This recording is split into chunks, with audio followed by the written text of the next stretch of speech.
The Fertility Podcast is here to help you understand more about your fertility, and for the last 8 years has published a lot of conversations with experts and people sharing their stories. It's now going back to its roots, giving you people's lived experiences once again to give you comfort in knowing there's a community of people who get it, so you find commonality, be inspired, and know you're not alone. Started by me, Natalie Silverman, a former patient, once I was pregnant after fertility treatment, I later joined forces with Kate Davis, an independent fertility nurse consultant, who is now your host. And here she is. Hi, how are you? Welcome to the Fertility Podcast and this first episode of the new series, and also the first episode of 2024. So Happy New Year to you. I hope that you managed to have a restful break and we're just able to kick back a little bit and maybe enjoy a little bit of the festive season. I really do hope that for you. So I'm really excited about this new season of the Fertility Podcast. We've got some excellent episodes that I've been recording prior to the break over Christmas. We enjoyed a lovely break and we've come back kind of all guns firing with some super episodes. And I'm really excited about this first one, which I'm going to tell you about in a moment. But before we talk about that, let's talk about the new year and what that might mean for you. So this time of year, you won't find me setting a New Year's resolution. I find that you don't really stick to them, do you? You maybe try for a couple of weeks and it doesn't really happen. But what I always do is I decide on my word for the year. And that word is a word that I generally kind of like to live my life by. So in the past, I might have had growth, I might have had peacefulness, whatever it might be. And I just think it's a really good thing for you as you're navigating a fertility journey to kind of help you feel grounded, perhaps be reminded of this word, particularly in times when you might feel overwhelmed or particularly stressed. So it might be something you want to do. However, typically for me, this year I couldn't just settle on one word. So I've actually got a sentence that I'm going to live 2024 by. So if you want to go and have a look at what my sentence is, maybe to give you a bit of inspiration, then check out my post on Instagram on Your Fertility Nurse. You'll see I've posted some lovely pictures of kind of our family time over the festive season, and I've included my sentence for 2024 in that. But anyway, let's start talking about what we're here for. And this is the new episode. So this episode is all about PCOS. And first of all, I can't tell you how excited I was to be recording this episode. I love talking about PCOS. I could talk about PCOS till the cows come home. But particularly because I was joined by an incredible guest. So I was delighted to be joined by Professor Helena Teede. And Helena is an endocrinologist and she works at Monash University in Australia. So it was an early morning recording for me, as you'll hear, and a late one for her because she stayed on at work extra late to join me. So thank you so much, Helena, for doing that. But importantly, Helena is also one of the lead authors for the International PCOS Guidelines. And that's what we're going to be talking about, along with the new guidelines that have just been released, which are really important for you to understand because there's some significant changes. And also we're talking about the proposed PCOS name change, and you can have your say on this. So make sure you do, and you'll be hearing more about that. And also about a fantastic new resource for you if you are struggling with PCOS and you want to understand how to optimize your condition and also your fertility, then this is for you. So stay tuned.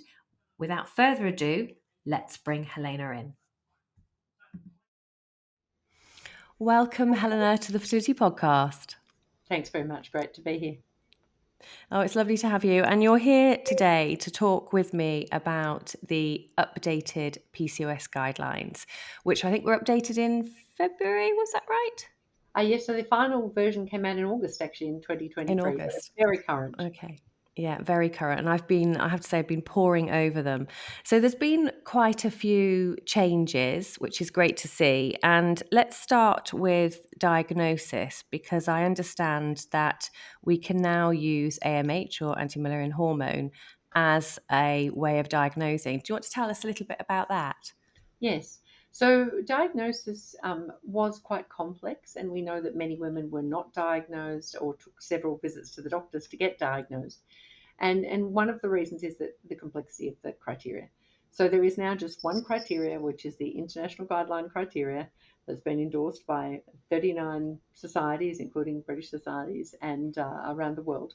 And essentially, for the vast majority of women, if they have irregular periods, when they're not in any form of contraception, and they have what we call hyperandrogenism, or signs of high circulating hormones in the androgen group, and they can be excess body or facial hair, more severe acne, sometimes a bit of scalp hair loss, but those are all features of higher androgen levels, or higher androgen levels in the blood.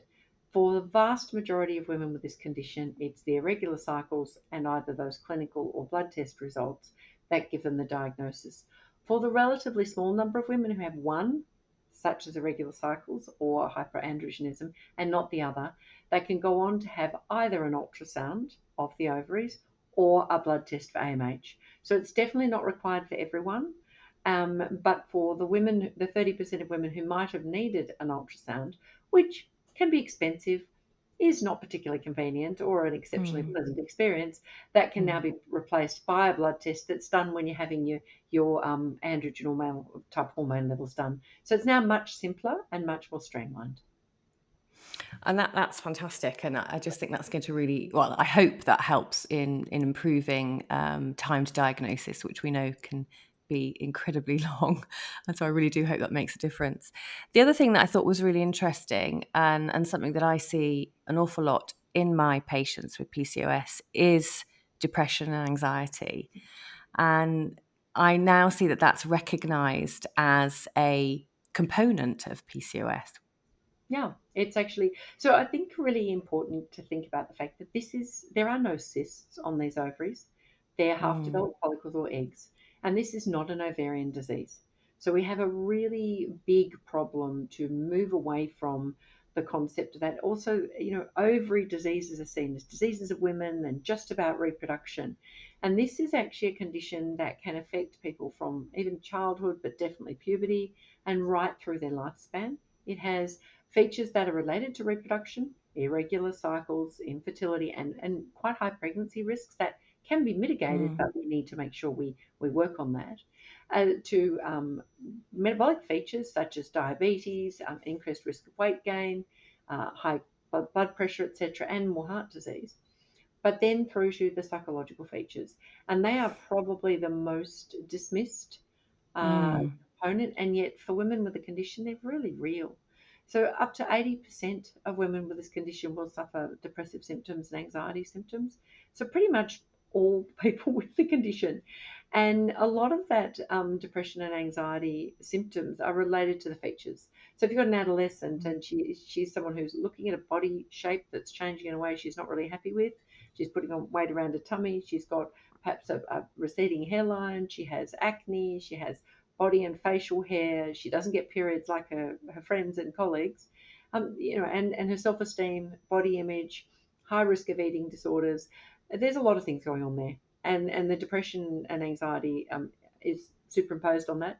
If you then think of women coming into their reproductive age, as well as battling that ongoing hirsutism and ongoing weight gain, they're then looking at infertility, and we know that the rough road that people have along that journey, and how many challenges that brings, and that's superimposed.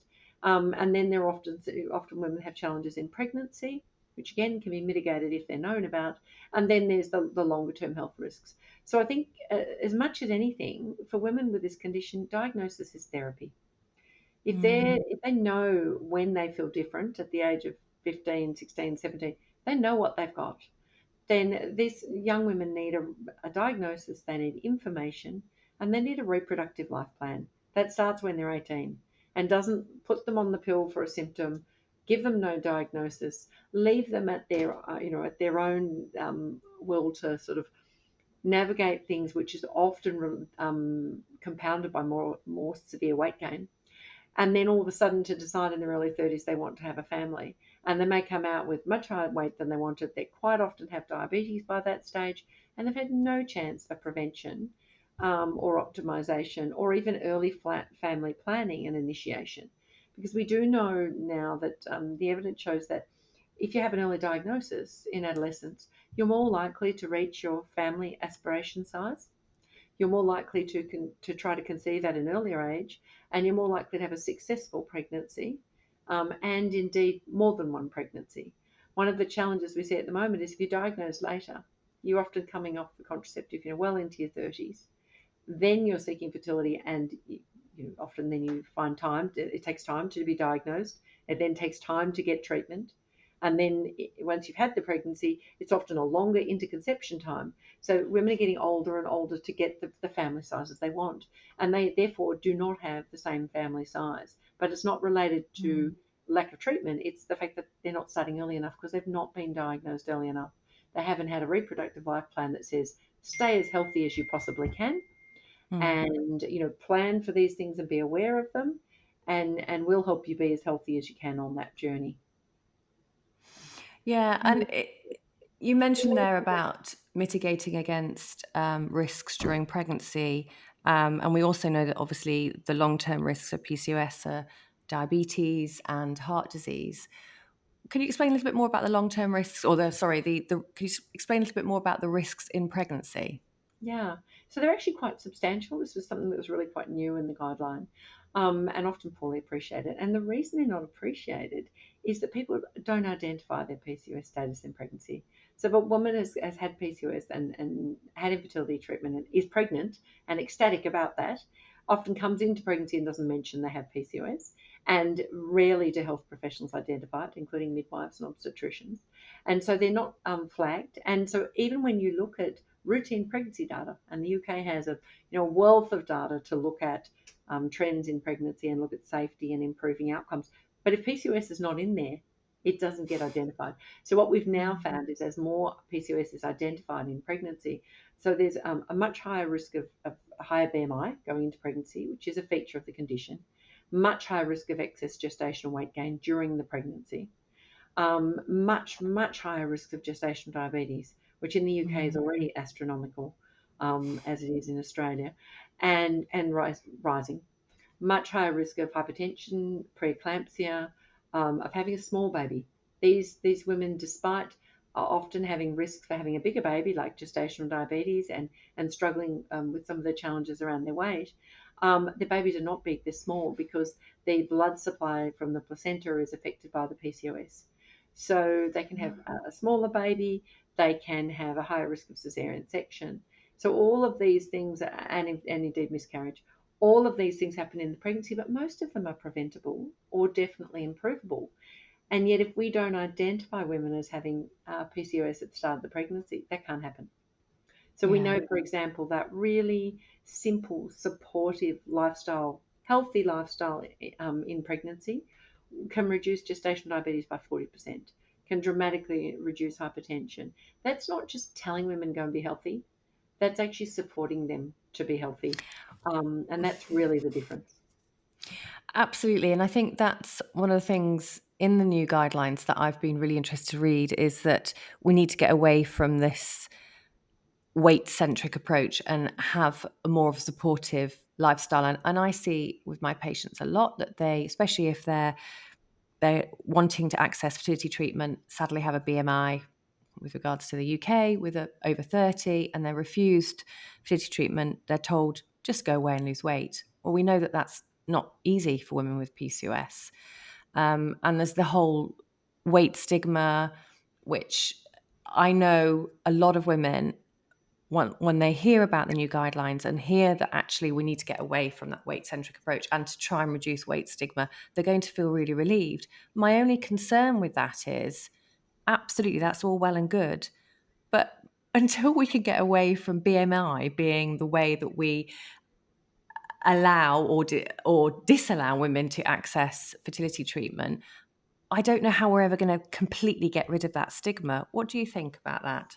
Yeah, so I think we need to be really fair to women here. The reality is that women don't choose to have a higher weight. They don't. It's not a personal failure. It's not a it's not behavioural choices that are all up to them. The reality is that a couple of decades ago, it was very unusual for people to be overweight. Now, for example, in Australia, it's 70% of the population. I think it's even higher in the UK. 70% of people do not choose are not failing in their behaviours and choosing to be that way. And what we know is it's our women with the with the lowest socioeconomic status. It's women often of different cultural backgrounds. It's often women in more rural areas and towns. So we, by discriminating, which is what we're doing, against women accessing infertility care, which is their gateway to having a child. And let's be, the right to reproduce is a pretty basic right. So by discriminating against women on the basis of BMI and then not offering them access to bariatric surgery or to anti-obesity medication, for example, we are basically saying you are living in a dreadfully, I'm going to use the word obesogenic environment, but basically an environment that fails you in terms of food policy and access to a healthy environment, assumes it's your fault. And we know it's not the fault of the general population, it's sure not the fault of the individual with PCOS. But we judge you and say, no, you can't have this treatment because you've got a higher BMI. And that's actually very inequitable and probably ethically unreasonable. Now, we didn't go that far in the guideline, but we have a challenging piece about to come out about this.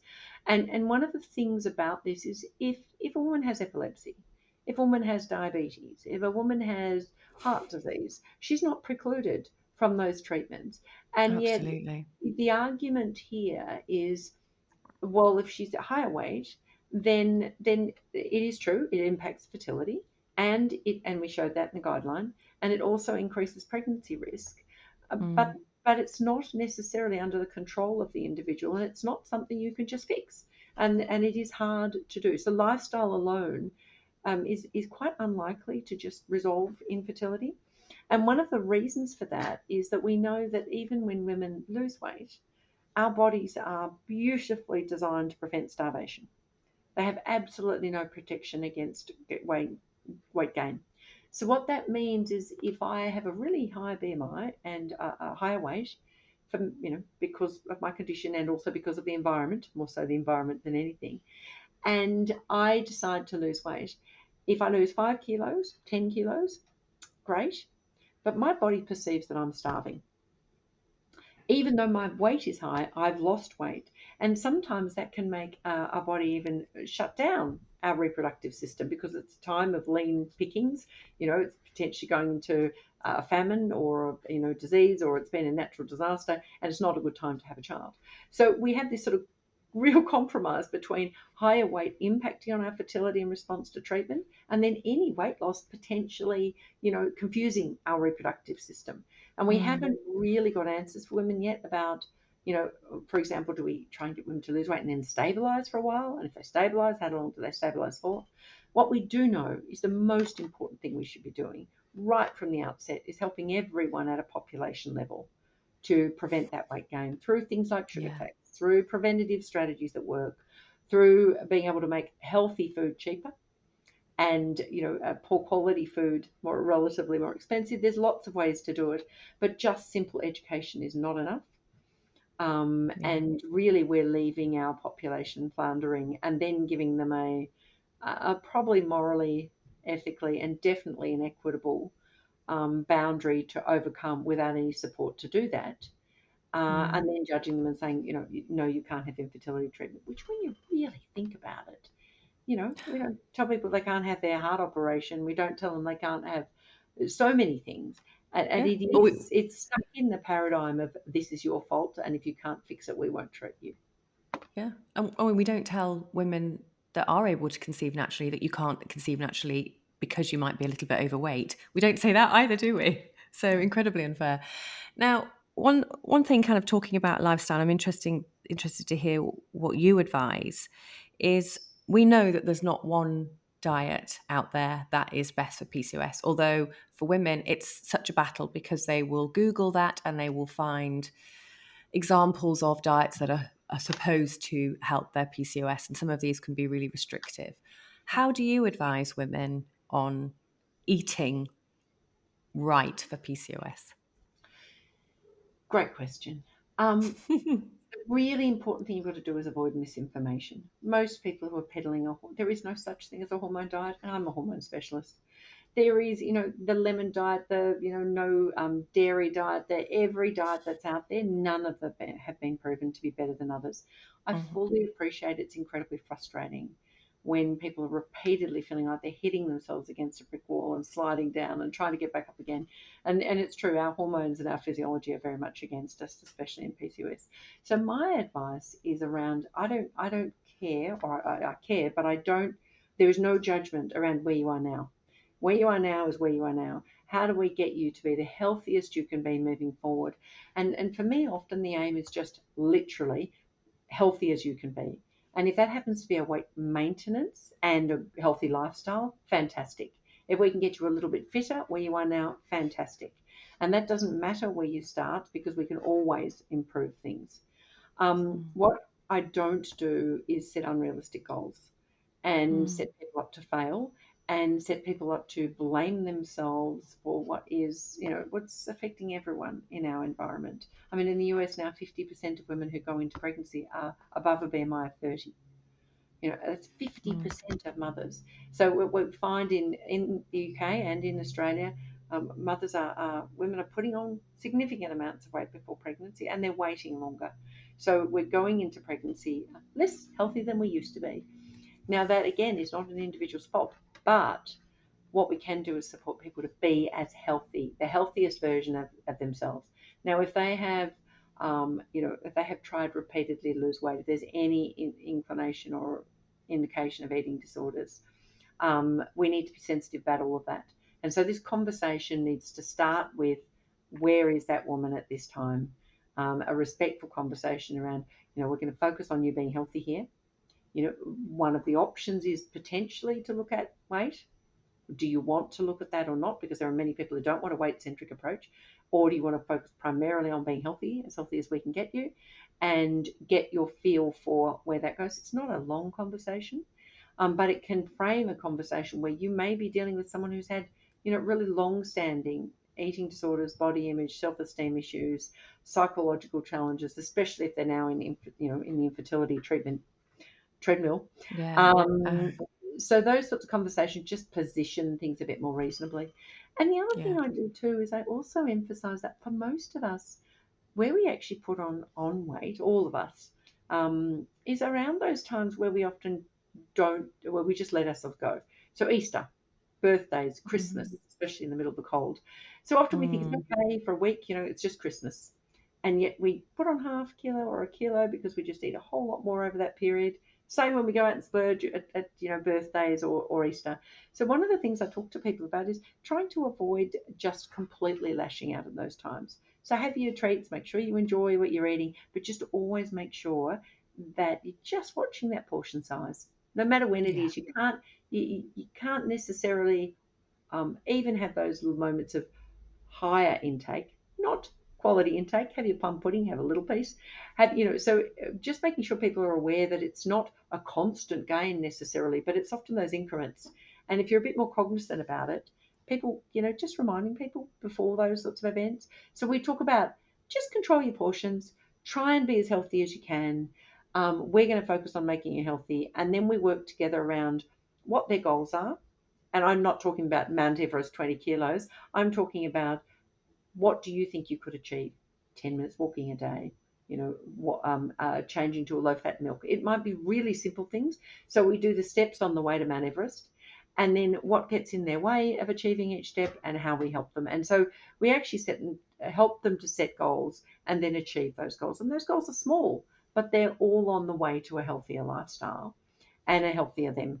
And I think that sort of approach to a supportive, empathetic, non-judgmental approach, and they may not lose 10 or 20 kilos, but losing 10 or 20 kilos may not necessarily improve their fertility. And whereas preventing the gain is always going to improve the fertility and their health generally. So I think we should just be helpful, supportive, non-judgmental, and really empathetic as much as anything else. Absolutely. Music to my ears. Quick fire question. Inositol, yes, no, or maybe? Yes, no, and maybe. No, it does not live up to the hype. And because it is not a regulated medicine, the compounds that you get are not necessarily well quality controlled. They can contain any sort of dose or so the hype that's out there, the claims are often way above what it achieves. So the thing about inositol, and we did a really, really detailed review of the inositol studies. Many of them are poor quality. Many of them that lead to the claims actually were not included in the guideline because they just did not meet basic quality threshold. Many of them are funded by people who have vested interests, from the industry, etc., or want to promote a particular product. So there are some challenges with the nature of the evidence. They do have a mechanism that we would like, they could work. They make sense. They do also have some biochemical or hormonal changes that they can induce. But we failed to find any evidence of clinical improvement. They don't make your cycles regular. There's not evidence of true, consistent improvement in ovulation. There's no evidence of improved fertility. And so it's really important that women who consider taking them recognise they're probably not going to do any harm. So that's the first thing. They may help a little with the hormones, but they're expensive. And we need to make sure that people are not cost is a side effect. So if they're taking the right thing, that's fine. The other thing is metformin is more effective than inositol. So if you're going to take something and you can tolerate something, metformin is more effective. But having said that, at the moment we're treating everyone with PCOS in a blanket way, as if it's a single condition. And what's really exciting for me, and I think women with the condition, is very soon, probably in the next 12 months, we'll see a completely transformative approach to the way we think of PCOS and the subtypes. I've seen the data, it's coming out. So we're going to see subgroups of women that are different. And it's quite likely that those subgroups will respond differently to different treatments. And it might be that inositol works in some of those women, which are mainly insulin resistance based, and other treatments might work in other groups. So that's the really exciting thing we're going to see from now. So watch this space. But at the moment, it's unlikely to harm you, but it's also not likely to make a big difference. Okay, that's good. That's good advice. Thank you. And I look forward to seeing that, and to seeing, the subgroups will be really interesting, and whether there are different ways in which we treat. You mentioned at the very beginning that PCOS isn't cysts on the ovaries. That's not what we're looking at. And as a result, I know that you're leading a campaign, is that the right word, to change the name of PCOS. Yeah. So interestingly, yes, that's true. So it's not just that they're not cysts. They can be called functional cysts, but they're basically eggs that are half developed and don't like the hormonal environment they're floating around in. But the problem with the name is it reduces the condition to just an ovary disease with all the taboo and stigma and things that go around that. Plus, we've got increasing evidence this affects men as well. So that the gene risks, the gene score, if you apply it to men, actually pick a group of men who are much higher cardiovascular risk, for example, much higher heart disease and stroke risk. So it's probably not just uniquely a women's condition. It also affects women after menopause when their ovaries have minimal function. It affects women after they've had a hysterectomy and their ovaries removed. So it's not an ovary disease. And the ovary is involved in the condition, but it's not primarily an ovarian disease, or at least not the broader groups. So knowing that the name is inaccurate creates a misperception that it's all just a gynecological disease. For example, in medical education, it takes up 1 hour out of 5 years under the infertility ovary section. So all of the psychological, weight, BMI, diabetes, cardiovascular risk, dermatological features, which have quite a profound effect on women, they're all supposed to somehow be irrelevant. And so it's an education barrier, it's an awareness barrier, it prevents good care, it prevents research, it stigmatizes the condition, and it does no one any favours. So I started an initiative around this probably around 2009, 2010 in response to consumer calls to look at the name. we did a lot of work. We did surveys of thousands of people around the world, health professionals and women. And in 2015, we held an international summit where we looked at those thousands of responses and explored a name change. And universally, people agreed, as representatives of peak bodies and consumer groups, including from the UK, that we needed to change the name. But no one could come up with what it should be. And so at that stage, we put it on hold. Now, recently, the consumer group, actually Verity in the UK, came back to me and said, we really want to have another go at this. We think this is the biggest impediment to progress in this condition. Will you lead it with us? So it's not me leading the crusade, but rather me supporting and leading the consumer groups. So knowing this is highly political, and it is political, shouldn't be, but it is, I decided to, I would undertake this, and I really want to commend the UK consumer group. They have been incredibly courageous and really bringing people together around the world. Verity are brilliant. Yes, they are really brilliant, and really they're for women in leadership roles who just commit their lives to this, plus all their members. But what we have done this time is gone out much more broadly with our surveys, and in fact, what we found is 91% of women with PCOS want to change the name. Now, to me, there is no more compelling argument than that, and indeed, health providers are very similar. But the most compelling thing is that women want to change the name, and it's interesting that some of our biggest barriers to changing the name are the almost professional consumer groups that are now forming around the world, and there are from a number of countries who have sort of worked very hard in advocating for awareness around PCOS, and they've really invested in PCOS and the name, and they feel they're finally cracking through and don't want to have a change in the name. But what perhaps is being failed to be realised is we will never improve medical education while the name is what it is. It's just not going to. We will not, break out from the traditional very, very narrow, small funding pots for women's reproductive diseases. We will not end up with models of care that are looking at lifelong conditions and break out of the silos beyond gynecology, unless we recognise that it is a broad condition. And the other thing we've learned is that you never start a debate about whether you should change the name by worrying what the name is going to be, because no one will ever agree and you'll never progress. And so learning that from others, we started with the question, should we change the name and why? And we have managed to pretty much get nearly everybody on board with that. As I said, I think we're up to 8,500 responses now. There's over 1,000. Me included. I did it too. Yeah, including about 1,000 from the UK. And so we're going to change the name. It's been endorsed that we will go on a journey to do that. But there's more consultation needed about to what. What I will tell you, though, is that we know what women don't want. They don't want a hormonal condition. They don't want hormonal imbalance. They don't want androgens in the name. And so there are lots of things that they don't want to be labelled as. But what we can come back down to now is genetically, this is a condition with reproductive and metabolic features. That's what it is. And it's an endocrine or hormonal underpinning.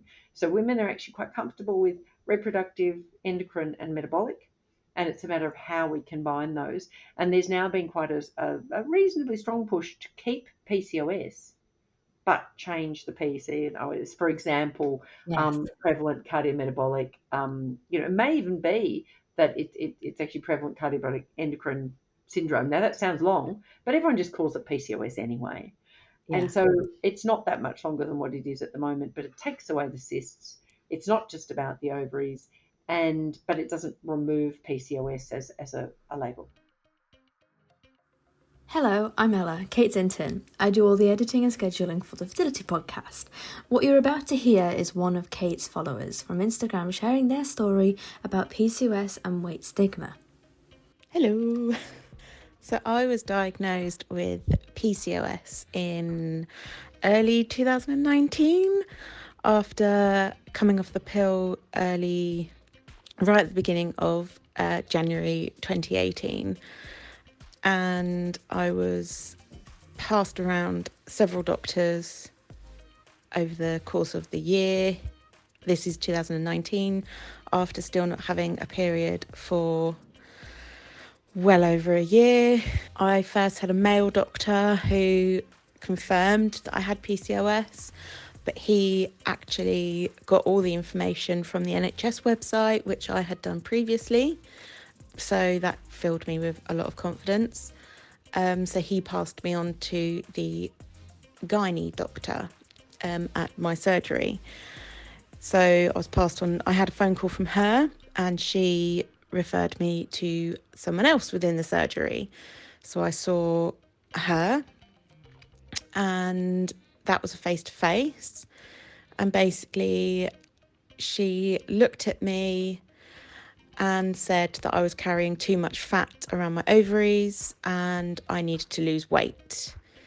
And if I lost the weight, I would have absolutely no issue in my periods coming back or falling pregnant. As you can imagine, this quite upset me at the time. I was quite sort of like, you're going down the whole I need to lose weight route then. She didn't have a clue about my background. She didn't really care, to be honest. She was just so focused on losing weight because it feels like, you know, if you've got PCOS, then you're automatically overweight. Now, bearing in mind that I am a UK size 12, always have been. I mean, I was probably a size 10 when I was like early 20s, but, you know, I'm not the biggest person, but I'm also not the smallest. I'd say I'm about average, but because my BMI was over what it should be for someone of my height and my weight, it automatically made me overweight. And at this time as well, I was actually training to do the London to Brighton bike ride, so I was pretty active, and I worked with children as well, so I was on my feet all day. But anyway, she kept saying about losing weight and that I should also follow a more vegan, plant-based diet, and that will have many benefits.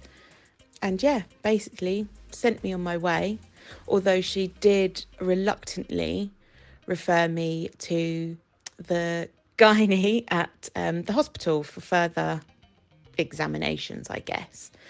Well, anyway, that didn't happen for, oh my goodness, the best part of 8 months. That was pretty awful. And when I turned up at gynae, they said, no, you need fertility. And again, even though they said I need fertility, not gynae, they were focused on my weight, but only because my BMI. They said because my BMI was high, ideally it needed to be, you know, this number, but I was that number. But in looking at what weight I should be for my height, I would have to have lost about 3 stone. And if I'd have done that, I would have looked ill.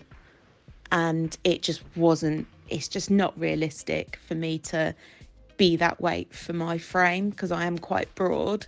Yeah, so it was pretty horrible because they kept focusing on my weight, and I was told, you know, like I said, if I lost the weight, then I would have no issue with my periods and falling pregnant. Yeah, and that was over 5 years ago. If there is anything that you would like to share on the Fertility Podcast, please do let us know either on Instagram at YourFertilityNurse or email Kate at kate@yourfertilityjourney.com. Fantastic. And are you still accepting responses? If so, I can put the link in the show notes for people to get involved and have their say. Yes, please. We're going to close it in January. We wanted to keep it open long, so we'll do another push in January. And we've done a lot of work to engage people in other continents this time, so Asia, Africa, because there are cultural overlays to this as well. And if we're changing the name international, we need international perspectives. Absolutely. So yes, I believe it'll be open until I think mid to late January. Great, fantastic. And when I was looking at the name change, I then came across, which I hadn't come across before, and I'm a bit shocked and a bit disappointed that I hadn't come across it before, which is one of the reasons why I wanted to talk to you, because I don't think many women in the UK have, was the Ask PCOS app. Yeah, that's our baby. So the Ask PCOS app is free. It has tools and resources in about up to 15 languages now. It was designed by women for women with a condition. And what we did was we did a big research program where we basically extracted the 95 top questions that women with this condition have. Now, 95 is a lot, but this condition's got so many complex features.